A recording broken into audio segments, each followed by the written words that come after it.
Hello and welcome back to Unnati IAS. जैसा कि आप सभी लोगों ने थंबनेल में देख ही लिया होगा कि आज के लेक्चर में हम ईपीएफओ की नई आने वाली वैकेंसी एपीएफसी के बारे में डिटेल में डिस्कशन करने वाले हैं। एपीएफसी की डिटेल में डिस्कशन हम करने वाले हैं। आप लोगों में से बहुत से लोगों को कन्फ्यूज़न होगा कि एपीएफसी की वैकेंसी आएगी या नहीं आएगी, तो सबसे पहले हम आपका यही कन्फ्यूज़न दूर करने वाले हैं। उससे पहले कुछ बात कर लेते हैं। आप में से बहुत से बच्चों के इस वीडियो के बाद कमेंट आएंगे कि यूट्यूबर्स अपना पेड कोर्स बेचने के लिए इस तरह की अफवाह उड़ा रहे हैं या इससे भी रिलेटेड नेगेटिव थॉट्स आ सकते हैं। देखिए, आपकी सोच अपनी जगह बिल्कुल सही हो सकती है, लेकिन हम आपको यहाँ पर बिल्कुल लिबरल डिस्कशन, यहाँ हम कोई किसी तरह के पेड कोर्स की बात नहीं कर रहे हैं। हमारे चैनल पर कोई भी पेड कोर्स तब तक नहीं चलाया जाएगा जब तक ऑफिशियल नोटिफिकेशन नहीं आ जाए। अदर्स चैनल जितने भी चला रहे हों, आपने देखे होंगे, बहुत सौ ने परचेज भी किया होगा। हमें उनसे कोई मतलब नहीं है इस बात से कि वो पेड कोर्स चला रहे हैं या कौन परचेज कर रहा है। हम यहाँ पर सिर्फ ये बताने के लिए आज का डिस्कशन होगा कि एपीएफसी की वैकेंसी आएगी या नहीं आएगी, और आएगी तो कब तक आएगी, और साथ ही उसकी स्ट्रेटेजी क्या रहेगी, सिलेबस क्या रहेगा। एक बहुत से जैसे लोगों का ये मानना है कि वैकेंसी नहीं आएगी, तो अगर वैकेंसी नहीं भी आए तो सबसे पहले तो हम बात करेंगे कि वैकेंसी आएगी और कब आएगी। ये हम बाद में डिस्कशन करेंगे कि अगर नहीं आती है तो हमें क्या करना है। हालांकि ऐसा कोई भी चांस नहीं है, 0% भी चांस नहीं है कि वैकेंसी ना आए। उसकी वजह हम बताते हैं। देखिए, एक कोचिंग इंस्टीट्यूट ने लास्ट ईयर जुलाई में आरटीआई डाली थी, आरटीआई लगाई थी यूपीएससी में कि एपीएफसी की कितनी पोस्ट वैकेंट हैं। तो उसके जवाब में यूपीएससी ने ये रिप्लाई दिया था। यूपीएससी का रिप्लाई ये था कि एपीएफसी की जो पोस्ट हैं, एपीएफसी की 148 टिल दिसंबर 2019 तक एपीएफसी की यूपीएससी में ईपीएफओ डिपार्टमेंट में 148 पोस्ट वैकेंट हैं जो कि डायरेक्ट रिक्रूटमेंट से भरी जानी है, और 142 पोस्ट ऐसी हैं जिनको प्रमोशन के थ्रू, इंटरनल प्रमोशन के थ्रू भरा जाना है। यानी कि 2019 का डेटा है ये। 2019 तक डायरेक्ट रिक्रूटमेंट की 148 पोस्ट वैकेंट थी। इसको अगर हम मोटा 150 मान लें, क्योंकि अब 2 साल होने वाले हैं, तो अगर हम सिर्फ 150 ही मान लें, हालांकि पोस्ट इससे ज़्यादा रहेंगी। अगर हम सिर्फ आपकी लोअर लिमिट लेकर चलें तो लोअर लिमिट के अकॉर्डिंग हमारी जो वैकेंसी है 150 है, और इसका नोटिफिकेशन हर हाल में आपका ईपीएफओ के ईओ का जो अभी हाल ही में 5 सितंबर को एग्जाम हुआ है, इसके रिजल्ट के बाद नवंबर तक हर हालत में आ जाएगा। मैक्स टू मैक्स अगर ये डिले हो सकता है तो मैक्सिमम जनवरी 2022 तक ये डिले हो सकता है। इससे ज़्यादा डिले किसी भी हाल में नहीं होना है। अब हम उन बच्चों के बारे में बात कर लें जिनके दिमाग में नेगेटिव थॉट्स होंगे कि वैकेंसी नहीं आएगी। ऐसा हो भी सकता है, ऐसा लोगों का सोचना सही भी है कि बहुत से बच्चे सोचते हैं कि वैकेंसी नहीं आएगी।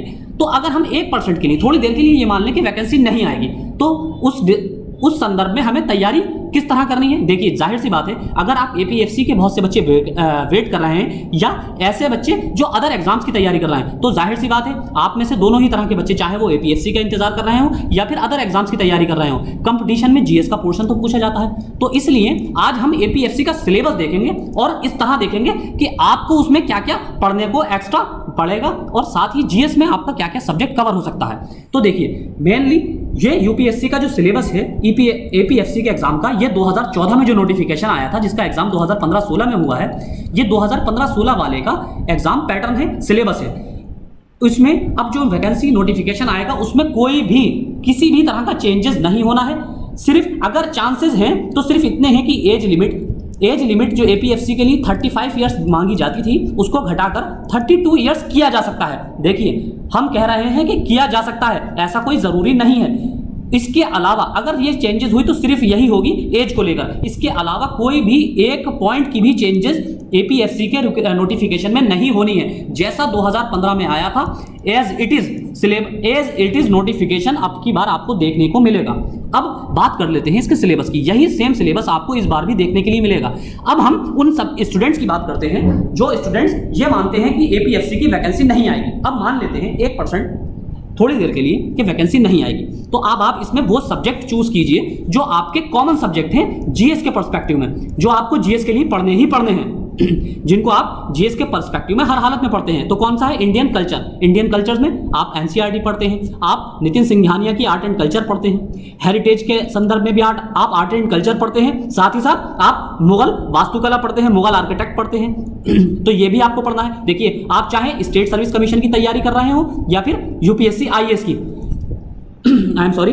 देखिए, सबसे पहले हम एक चीज और बता दें आपको, एपीएफसी की तैयारी या यूपीएससी के एग्जाम्स की तैयारी वही स्टूडेंट्स करते हैं जो ऑलरेडी किसी सिविल सर्विसेज के एग्जाम्स की तैयारी कर रहे हो, चाहे वो आईएएस की, यूपीएससी की तैयारी कर रहे हो, चाहे वो स्टेट पीसीएस की तैयारी कर रहे हो। अगर उनकी वो इस एज कैटेगरी के अंदर आते हैं तो वही बच्चे ही एपीएफसी की ज्यादातर बता रहा हूं मैं, जनरली वही बच्चे तैयारी करते हैं। क्योंकि देखिए, छोटे एग्जाम्स की तैयारी, जैसे कि वन डे एग्जाम जो होते हैं, अदर एग्जाम्स जो स्टेट सर्विस कमीशन लेती हैं, जो स्टेट सबऑर्डिनेट बॉडीज लेती हैं, जैसे कि एसएससी लेती है, या फिर ये तो एसएससी तो वनडे एग्जाम नहीं लेती है, लेकिन ऐसे एग्जाम जिसमें फैक्चुअल इंफॉर्मेशन पूछी जाती है, तो ऐसे बच्चे ज्यादातर इस एग्जाम्स को अप्लाई नहीं करते हैं। क्योंकि एक मेंटल हमारी सिचुएशन होती है, एक हमारी मेंटली हमारे जहन में इमेज बनी हुई है यूपीएससी को लेकर कि यूपीएससी बहुत टफ पेपर पूछती है, यूपीएससी के लिए बहुत वास्ट जीएस पढ़ना पड़ती है। तो इसलिए छोटे एग्जाम वाले स्टूडेंट्स कभी भी इसमें अगर फॉर्म भर भी देते हैं तो एग्जाम देने नहीं जाते हैं। और इसका आपने जीता जागता एग्जाम्पल ईओ के एग्जाम में देख लिया होगा। ईओ के एग्जाम में मुश्किल से हार्डली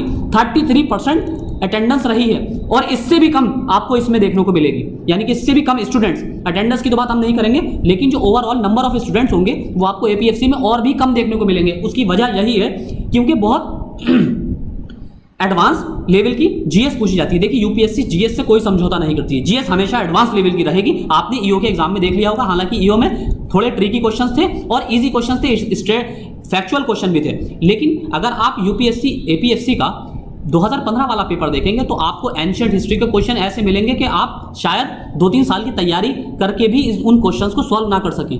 क्योंकि देखिए, आपको बहुत स्मार्ट स्ट्रेटेजी को फॉलो करना होगा। तो हम बात कर रहे थे इसके सिलेबस की।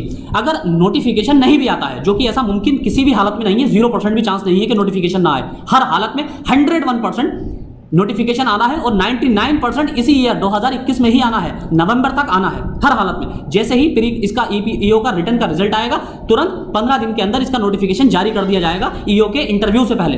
तो इसमें हमारा इंडियन कल्चर एंड हेरिटेज आप हर एग्जाम्स के लिए पढ़ते हैं, आईएएस के लिए और पीसीएस के लिए। Freedom movements, Indian national movement आप पढ़ते हैं। करंट इवेंट्स आप सारे एग्जाम्स के लिए पढ़ते हैं। पॉपुलेशन डेवलपमेंट और ग्लोबलाइजेशन, ये हमारा ज्योग्राफी का और इकोनॉमी का सब्जेक्ट है, तो इसको भी आप पढ़ते हैं। Governance and constitution of India, देखिए आपने एक चीज नोटिस की होगी, अब governance and constitution of India, ये पॉलिटी, और जबकि ईओ आपसे ईओ का जो एग्जाम था उसके सिलेबस में क्या दिया हुआ था?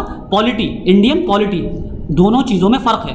भारत की राज्य व्यवस्था पूछी गई थी, लेकिन यहां पर है भारत का प्रशासन और भारत का संविधान। यानी कि आपको प्रशासनिक स्ट्रक्चर भी पता होना चाहिए, आपको प्रशासनिक मशीनरी भी इंडिया की पता होनी चाहिए। एग्जीक्यूटिव किस तरह काम करती है, लेजिस्लेचर किस तरह काम करता है, जुडिशरी किस तरह काम करती है, तो आपको ये प्रशासनिक मशीनरी का पता होना चाहिए। कॉन्स्टिट्यूशन ऑफ इंडिया, इंडिया का कॉन्स्टिट्यूशन आपको डिटेल में पता होना चाहिए। Present trends in Indian economy, तो आपको जो करंट बजट होगा, यानी कि 2022 का बजट, 22-23 का बजट और 2021-22 का इकोनॉमिक सर्वे, ये आपको बिल्कुल रटा हुआ होना चाहिए जब एग्जाम होगा उस टाइम पर। इसी तरह उसी संदर्भ में आप करंट इवेंट्स भी कवर करेंगे। अकाउंटिंग, आप इन सब्जेक्ट्स को छोड़ सकते हैं। अकाउंटिंग हुआ, इंग्लिश हुआ, इंडस्ट्रियल रिलेशन हुआ और लेबर लॉस और इंश्योरेंस इसमें एक्स्ट्रा है। इंश्योरेंस से रिलेटेड जितने भी एक्ट पास हुए हैं पिछले चंद सालों में, और या फिर जो जिन प्रोविजंस के आधार पर, जैसे IRDA आपका जो अथॉरिटी है, इंश्योरेंस रेगुलेटरी डेवलपमेंट अथॉरिटी, तो ये अथॉरिटी है, इसके जितने भी एक्ट हैं वो आपको पता होना चाहिए, क्योंकि बिल्कुल एडवांस लेवल का क्वेश्चन आपसे एपीएफसी में पूछा जाएगा। तो हम ये बताना चाह रहे थे, अगर आप ये सोचते हैं कि वैकेंसी नहीं आएगी, इस तरह का नोटिफिकेशन नहीं आएगा एपीएफसी का, तो आप बाकी के सब्जेक्ट तो ऑटोमेटिकली तैयार कर ही सकते हैं, क्योंकि आपको हर एग्जाम में इन सब्जेक्टों का सामना तो करना ही है। आपको ancient history, medieval history, Indian national movement, ये तो पढ़ना ही है हर एग्जाम के लिए। इकोनॉमी, पॉलिटी आपको हर एग्जाम के लिए पढ़ना है। ज्योग्राफी आपको हर एग्जाम के लिए पढ़ना है। तो आपको ये सब छोड़ने की जरूरत नहीं है। आप क्या छोड़ सकते हैं? आप जनरल इंग्लिश छोड़ दीजिए, आप मैथमेटिक्स छोड़ दीजिए, कंप्यूटर का पोर्शन छोड़ दीजिए, आप accounting, industrial relation and labour laws छोड़ दीजिए, आप सोशल सिक्योरिटी छोड़ दीजिए। हालांकि अगर आप सोशल सिक्योरिटी को कवर करते चलेंगे तो आपको यूपीएससी आईएएस में बहुत फायदा होने वाला है, आपको पीसीएस एग्जाम्स में बहुत फायदा होने वाला है, क्योंकि यहां से आपसे स्कीम से रिलेटेड क्वेश्चन पूछे जाते हैं। आपसे स्कीम से जो रिलेटेड क्वेश्चन पूछे जाएंगे वो यहीं से ही पूछे जाएंगे, सोशल सिक्योरिटी स्कीम्स। तो आप सोशल सिक्योरिटी के अंदर जो लॉ दिए गए हैं उनको कवर ना कीजिए, उनको छोड़ दीजिए। अभी के लिए आप स्कीम्स को कवर करते रहिए। तो आप जनरल मेनली 4 टॉपिक छोड़ दीजिए, आप accounting principle, English, social security, industrial relation और लेबर लॉज, ये आप 4 टॉपिक छोड़कर बाकी सारे सब्जेक्ट कवर कर सकते हैं। अब हम आपको बताते हैं इसकी बुक्स कि आपको क्या क्या फॉलो करनी है। अगर हम इंग्लिश की बात करें तो इंग्लिश में वही आपको एसपी बख्शी फॉलो करनी है। हम इन सारे सब्जेक्ट्स को अभी छोड़ रहे हैं जिन सब्जेक्ट टॉपिक को हमें अभी पढ़ना नहीं है, जिन टॉपिक को हमें नोटिफिकेशन आने के बाद पढ़ना है। और देखिए हम आपको एक बात और बता दें कि नोटिफिकेशन आने के बाद आप जीएस किसी भी हालत में कवर नहीं कर सकते, किसी भी हालत में। ये मैं डैम श्योर हूं, जिन्होंने जीएस नहीं पढ़ रखी है ना, वो किसी भी हालत में यूपीएससी के पूछे जाने वाली जीएस को 5 या 6 महीने में कवर नहीं कर सकते। आप ये लिख कर रख लीजिए, आपको आज ही से तैयारी करनी होगी जीएस की। आप ये 4 सब्जेक्ट जो ईपीएफओ स्पेशल सब्जेक्ट है ना, अकाउंटिंग का, industrial relation and labour laws का, आईआरएलएल का, अब और आपका सोशल सिक्योरिटी, सोशल सिक्योरिटी से रिलेटेड जो एक्ट हैं, इन 3 सब्जेक्ट को तो आप छोड़ सकते हैं, बाकी आप जीएस को किसी भी हालत में नहीं छोड़ सकते। तो हम बुक्स बता रहे थे आपको। इंडियन कल्चर के लिए आप नितिन सिंघानिया की इस तरह की बुक आती है, 3rd एडिशन, आप ले सकते हैं। आर्ट एंड कल्चर, ये हिंदी इंग्लिश दोनों में अवेलेबल है, आपको ये पढ़ना है। और एंशिएंट हिस्ट्री पढ़नी है। एंशिएंट हिस्ट्री के साथ आपको मेडिएवल में मुगल काल को पढ़ना है, मुगल वास्तुकला को पढ़ना है, मुगल आर्किटेक्चर को पढ़ना है। इसी तरह अगला है हमारा Indian freedom struggle. Indian freedom struggle के लिए एकमात्र किताब है स्पेक्ट्रम, आप इसको पूरा कवर कर लीजिए। जब इसको कवर कर लें आप, तो एक्स्ट्रा इंफॉर्मेशन के लिए आप विपिन चंद्रा की इंडियन नेशनल मूवमेंट पढ़ सकते हैं। विपिन चंद्रा हिंदी इंग्लिश दोनों में, ये दोनों ही किताबें अवेलेबल हैं। ये स्पेक्ट्रम हिंदी इंग्लिश में भी अवेलेबल है और विपिन चंद्रा की इंडियन नेशनल मूवमेंट भी हिंदी और इंग्लिश दोनों भाषाओं में अवेलेबल है। तो आपको इंडियन नेशनल मूवमेंट पूरा कवर करना है, क्योंकि आपसे एडवांस लेवल का क्वेश्चन पूछा जाएगा और सारे ही पूरी ही बुक से कहीं से भी क्वेश्चन किसी भी एस्पेक्ट में आ सकता है। अब आते हैं करंट इवेंट्स। तो करंट इवेंट्स तो आपको तभी के पढ़ने होंगे जब नोटिफिकेशन आएगा, आप उसी के हिसाब से डील कर सकते हैं। और जब नोटिफिकेशन आएगा तो एक लेक्चर हम फिर से इस पर डिस्कस करेंगे।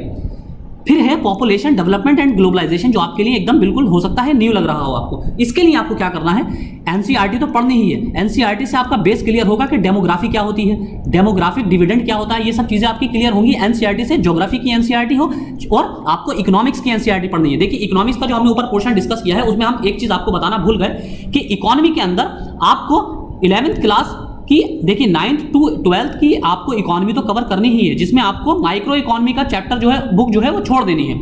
इसके अलावा 11th क्लास में एक किताब है किस चीज की, statistics in economics, statistics in economics, अर्थशास्त्र में सांख्यिकी। ये बुक आपको हर हालत में कवर करनी है और ये बुक आप मैक्सिमम 4 से 5 दिन में आराम से कवर कर सकते हैं, इतनी अच्छी लैंग्वेज में। और मेरी आपसे ओपिनियन एडवाइस ये है कि आप हिंदी मीडियम के बच्चे हों या इंग्लिश मीडियम के, आप एक काम कीजिए कि आप इंग्लिश में ही इस बुक को रेफर कीजिए, क्योंकि जो इसकी टर्मिनोलॉजी है वो हिंदी में इतनी टफ है कि आपसे हो सकता है समझना मुश्किल हो जाए न्यू स्टूडेंट्स के लिए जिनका बैकग्राउंड इकोनॉमी का नहीं है। जैसे कि असम्मित या संतत, सतत, इस तरह के वर्ड जो आएंगे वो आपको हो सकता, बारंबारता, तो इस तरह की वर्ड जो है वो आपको कंफ्यूज कर सकते हैं, परेशान कर सकते हैं और आपके लिए ये सब्जेक्ट बोरिंग हो जाएगा। तो इसलिए मेरी आपसे एडवाइस ये है कि आप इसको इंग्लिश में पढ़ें तो ज्यादा बेहतर होगा, स्टैटिस्टिक्स इन इकोनॉमिक्स। इसके अलावा आपको ज्योग्राफी के अंदर एनसीईआरटी तो पूरी कवर करनी ही है 6 to 12, उसके हम लेक्चर भी आपको एनसीईआरटी के प्रोवाइड कर रहे हैं, साथ साथ हिस्ट्री के भी प्रोवाइड कर रहे हैं। साथ ही आपको एनसीईआरटी कंप्लीट होने के बाद आपको रेफरेंस बुक्स पढ़नी है। जैसे कि अगर आप चाहें तो महेश बणवाल की पढ़ सकते हैं बुक, या फिर सबसे एकमात्र किताब है सबसे अच्छी, भारत का भूगोल, इंडियन ज्योग्राफी, माजिद हुसैन साहब की राइटर की बुक है भारत का भूगोल। इसी तरह से इनकी एक बुक आती है world geography bye Majid Hussain, आप ये दोनों बुक्स पढ़ सकते हैं। और अगर आप फिजिकल ज्योग्राफी भी पढ़ना चाहें तो एक सविंदर सिंह की बुक आती है फिजिकल ज्योग्राफी, हिंदी इंग्लिश दोनों में अवेलेबल है। जो बच्चे हिंदी मीडियम के हैं वो भौतिक भूगोल के नाम से पढ़ सकते हैं सविंदर सिंह की फिजिकल ज्योग्राफी, और इंग्लिश में भी फिजिकल ज्योग्राफी आती है सविंदर सिंह की। तो आप ये दोनों बुक्स हिंदी मीडियम वाले और इंग्लिश मीडियम वाले अपनी सुविधा अनुसार रेफर कर सकते हैं। तो इससे आपको 2 फायदे होंगे। आप ये सोचकर मत पढ़िए कि आप एपीएफसी की तैयारी कर रहे हैं, आप ये सोचकर कवर कीजिए कि आप यूपीएससी या स्टेट सर्विस की तैयारी कर रहे हैं, क्योंकि उसमें देखिए स्टेट सर्विस से अच्छे लेवल के क्वेश्चन आएंगे। यूपीएससी जो पूछेगी आपसे एपीएफसी के एग्जाम में, वो स्टेट लेवल से 1000 गुना अच्छे क्वेश्चन होंगे। आप ये बात बिल्कुल ध्यान में बैठा लीजिए, बहुत अच्छा क्वेश्चन पूछा जाएगा यूपीएससी के द्वारा।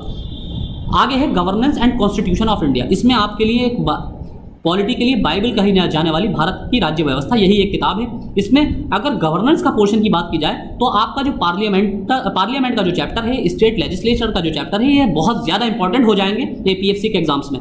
और यूपीएससी के किसी भी एग्जाम में पार्लियामेंट पर बहुत ज़्यादा फोकस किया जाता है। तो आपके लिए एग्जीक्यूटिव, क्योंकि गवर्नेंस की बात हो रही है प्रशासन की, तो एग्जीक्यूटिव आपके लिए बहुत इंपॉर्टेंट है। आपके लिए लेजिस्लेचर बहुत इंपॉर्टेंट है, जैसे कि पार्लियामेंट। आपके लिए जुडिशरी बहुत इंपॉर्टेंट है, चाहे हाई कोर्ट हो, सुप्रीम कोर्ट हो। इसके अलावा आपको एक बुक और पढ़नी है, वो भारत प्रशासनिक लक्ष्मीकांत की ही एक बुक और आती है पब्लिक एडमिनिस्ट्रेशन की, इंग्लिश में पब्लिक एडमिनिस्ट्रेशन के नाम से और हिंदी में लोक प्रशासन के नाम से, हिंदी में आती है लोक प्रशासन के नाम से। क्योंकि देखिए ये बुक आपको हर हालत में लेनी है, तो इस बुक से आप गवर्नेंस का पूरा पोर्शन कवर कर सकते हैं। साथ ही साथ ये यूपीएससी आईएएस के मेंस के लिए भी बहुत इंपॉर्टेंट बुक है। मेंस आंसर राइटिंग के लिए भी लोक प्रशासन की बुक बहुत ज़्यादा इंपॉर्टेंट है। खाली पॉलिटी से आप यूपीएससी आईएएस का मेंस नहीं लिख सकते, आपके लिए लोक प्रशासन की बुक बहुत इंपॉर्टेंट है। एडमिनिस्ट्रेशन आपका यहाँ से कवर होगा, गवर्नेंस का पोर्शन आपका यहाँ से कवर होगा। इसके बाद हम चलते हैं ट्रेंड्स इन इंडियन इकोनॉमी। इसके लिए हमने जैसे आपको बताया 9 to 12 आपको पूरी इकोनॉमी की बुक्स पढ़नी है, सिवाय माइक्रो इकोनॉमी के। हालांकि माइक्रो इकोनॉमी से भी क्वेश्चन पूछे जाएंगे, माइक्रो इकोनॉमी से भी कुछ क्वेश्चन पूछे जाते हैं एपीएफसी के एग्जाम्स में। साथ ही साथ 11th क्लास की स्टेटिस्टिक्स इन इकोनॉमिक्स, अर्थशास्त्र में सांख्यिकी, ये भी आपको पढ़नी है। और भारत की 11th क्लास की एक दूसरी बुक है भारतीय अर्थव्यवस्था, ये भी आपको पढ़नी है क्योंकि ये आपके दो पोर्शन कवर करेगी। एक आपका ये वाला portion Indian trend, present trends and Indian economy, और आपका पॉपुलेशन का वाला पोर्शन भी ये कवर करेगी। साथ ही साथ आपको बजट और इकोनॉमिक सर्वे जो होगा उस टाइम का इंपॉर्टेंट वो आपको देखना है। और बाकी जितनी भी जो रेगुलेटरी बॉडीज़ हैं, फाइनेंशियल रेगुलेटरी बॉडीज़, उनकी रिपोर्ट्स देखनी है, जैसे आरबीआई, आईएमएफ की रिपोर्ट, एडीबी और वर्ल्ड बैंक की रिपोर्ट्स, इंटरनेशनल ऑर्गेनाइजेशन जैसे आपको कवर करने हैं, ILO, WHO, FAO, ICC, ICG, ICJ, तो ये सारे आपको कवर करने हैं। और जो फाइनेंशियल टर्म्स होंगे वो हम कवर कराएंगे। देखिए इस बार एपीएफसी के एग्जाम्स के लिए हम प्रीपेयर रहेंगे, एकदम पहले से ही तैयार रहेंगे। जैसे कि आपको पता है हम आपको एनसीईआरटी पूरी कवर करा देंगे अगले 2 महीने में, यानी कि अक्टूबर तक सारी एनसीईआरटी हम कवर करा देंगे और इकोनॉमी की एनसीईआरटी भी कवर कराएंगे। साथ ही साथ हम इन सारे ही जीएस के सब्जेक्ट्स की, चाहे वो आपकी ज्योग्राफी हो, चाहे वो पॉलिटी हो, चाहे वो हिस्ट्री हो, चाहे वो इकोनॉमी हो, सभी की हम रेफरेंस बुक्स भी कराएंगे। सारी ही रेफरेंस बुक, ज्योग्राफी की सारी रेफरेंस बुक्स कराएंगे हम, चाहे महेश बड़वाल हो, चाहे सविंदर सिंह हो, चाहे माजिद हुसैन हो। पॉलिटी की है हम आपको लक्ष्मीकांत भी कराएंगे। आपको हम हिस्ट्री की, चाहे एंशिएंट हिस्ट्री के लिए आर.एस. शर्मा हो, ये भी कवर कराएंगे। मेडिएवल के लिए आपकी सतीश चंद्रा हो, हम ये भी कवर कराएंगे। और आपकी मॉडर्न हिस्ट्री के लिए स्पेक्ट्रम हो, हम ये भी कवर कराएंगे। स्पेक्ट्रम के ऑलरेडी हमारे चैनल पर 13 लेक्चर मौजूद हैं। आपको इकोनॉमी की हम आपका रमेश सिंह भी कवर कराएंगे और एसएन लाल भी कवर कराएंगे। हम आपका कोई भी पोर्शन खाली नहीं छोड़ेंगे और साथ ही साथ आपको पीडीएफ नोट्स भी प्रोवाइड कराएंगे हम टेलीग्राम पर। इसके बाद आता है हमारा अकाउंटिंग वाला चैप्टर। ये टॉपिक हम छोड़ सकते हैं अभी के लिए, क्योंकि जब नोटिफिकेशन आएगा तो हम डायरेक्ट यहीं पर ही सीधी अपनी एनर्जी इन्हीं टॉपिक्स पर लगाएंगे और जीएस तब तक कंप्लीट कर लेंगे। इसके बाद हम कंप्यूटर एप्लीकेशंस को छोड़ सकते हैं, लेकिन जनरल साइंस हमें कवर करनी है। जनरल साइंस तो हमें हर एग्जाम में पूछी जाती है, जहां पर जीएस का पोर्शन होता है वहां जनरल साइंस इंक्लूड रहती है, तो इसलिए हमें जनरल साइंस भी हर हालत में कवर करनी है। तो इस तरह हमारी स्ट्रेटेजी रहेगी। स्ट्रेटेजी में हमने क्या देखा है, हम जीएस का कोई भी पोर्शन हम ये मानकर चल रहे हैं कि मान लीजिए एपीएफसी की वैकेंसी नहीं आएगी, हमने ये मान लिया है कि एपीएफसी की वैकेंसी नहीं आएगी। उस कंडीशन में हमें करना क्या है, हमें जीएस का कोई पोर्शन नहीं छोड़ना है। कम से कम हम ये तो कर सकते हैं ना, क्योंकि हम एस्पायरेंट हैं और हम अक्सर एग्जाम देते रहते हैं, हम फॉर्म अप्लाई करते रहते हैं, तो हमें जीएस तो पढ़ना ही है ना, हमें जीएस तो हर हालत में पढ़ना है। तो क्यों ना हम जीएस के सारे पोर्शन को यूपीएससी पर्सपेक्टिव में कवर करते चलें। क्या ये बेहतर नहीं होगा कि हम यूपीएससी के पर्सपेक्टिव में ही हिस्ट्री को कवर करें, हम ज्योग्राफी को कवर करें, हम एंशिएंट और मेडिएवल दोनों हिस्ट्री को कवर करें मॉडर्न हिस्ट्री के साथ साथ, क्योंकि यहां से क्वेश्चन आएंगे। हम इकोनॉमी को कवर करें, हम साथ साथ एनसीईआरटी के साथ साथ रेफरेंस बुक्स को कवर करें। और जो हमारे ईपीएफओ के स्पेशल टॉपिक हैं, जैसे कि अकाउंट्स, जैसे कि सोशल सिक्योरिटी, जैसे कि आपका industrial relation and labour laws. Social security में हम एक्ट को छोड़ सकते हैं, इन तीनों टॉपिक्स को हम छोड़ सकते हैं। और सोशल सिक्योरिटी में हम खाली एक्ट छोड़ देंगे, लेकिन जो सोशल सिक्योरिटी स्कीम्स हैं जो कि हमारे चैनल पर जिसका लेक्चर भी अवेलेबल है, इनको तो हम कवर कर सकते हैं, क्योंकि ये तो हमारे हर एग्जाम में पूछे जाएंगे जीएस में। कोई एग्जाम ऐसा होता है, आप मुझे कमेंट करके बताइए जिस एग्जाम में इन जीएस के पोर्शन से क्वेश्चन ना आता हो। सोशल स्कीम से भी क्वेश्चन आते हैं, हिस्ट्री, ज्योग्राफी, इकोनॉमी, पॉलिटी से भी क्वेश्चन आते हैं। तो आप यही सोचकर पढ़ लीजिए, कवर कर लीजिए कि एपीएफसी का नोटिफिकेशन नहीं आएगा, लेकिन हमें अदर एग्जाम्स तो देने हैं। यूपीएससी आईएएस तो देना है, हमें यूपी पीसीएस तो देना है, हमें आरपीएससी तो देना है, हमें बिहार पीसीएस तो देना है, हमें यूके पीसीएस तो देना है। ये सारे तो अपकमिंग एग्जाम है। बिहार पीसीएस का नोटिफिकेशन इस मंथ आ जाएगा, आपका 12 दिसंबर को एग्जाम है, तो ये सारे एग्जाम्स तो हमें देने हैं। तो इस संदर्भ में हम अपनी तैयारी शुरू कर दें। तो इसलिए आपसे हमारी एडवाइस यही है आपको कि आप जो है अभी से जीएस को कंप्लीट करते हुए चलें, ताकि आपको आगे आने वाले दिनों में परेशानी ना हो, क्योंकि आपके लिए बहुत हैक्टिक हो जाएगा इसका सब। जब आप कवर करना शुरू करेंगे ना, तो आपको पता चलेगा कि ये सिलेबस कितना लेंथी है। ये सिलेबस बहुत ज़्यादा लेंथी है यूपीएससी का। यूपीएससी जीएस में आपको दौड़ा देगी। अगर आप ये सोच रहे हैं कि नोटिफिकेशन आने के बाद आप 5-6 महीने में कवर कर लेंगे, तो तोते उड़ जाएंगे यूपीएससी का पेपर देखकर। जब आप प्रीवियस ईयर के क्वेश्चन पेपर देखेंगे, लगाएंगे, और जब आप एग्जाम हॉल में एट द टाइम बैठेंगे फाइनल डे, तो अब आपको पता चल जाएगा यूपीएससी जीएस का कैसा पोर्शन देती है। आप जो ईपीएफओ स्पेशल टॉपिक्स है ना, वो तो आसानी से कर सकते हैं, 2 या 3 महीने में कवर कर सकते हैं, लेकिन इसको कवर करने के लिए 2-2 साल लग जाते हैं, 3-3 साल। ये यूपीएससी किसी भी हालत में चूकने इसको आपको पूरी तरह सॉल्व नहीं करने देगी।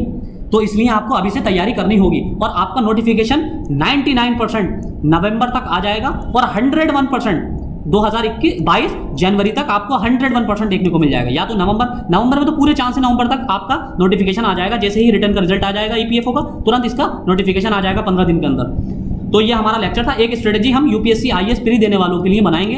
तो हो सकता है वो आज शाम को हम अपलोड करें, या फिर हम आपको कल 2 बजे प्रोवाइड कर दें। तो यूपीएससी प्री जो देने जा रहे हैं हम 30 दिन की उनके लिए स्ट्रेटेजी बताएंगे। बहुत अच्छी स्ट्रेटेजी होगी, आपको बहुत उससे फायदा मिलेगा। जैसे हमने ईपीएफओ के लिए बताई थी, आपको एग्जाम हॉल के रिगार्डिंग स्ट्रेटेजी आपको उसी तरह से इसको फॉलो करना है, और इससे आपको 101% लाभ मिलने वाला है। और हमारा जो एनसीईआरटी के लेक्चर हैं वो हमारे आपको मंडे से प्रोवाइड होंगे। तो आज के लेक्चर में इतना ही। Thank you.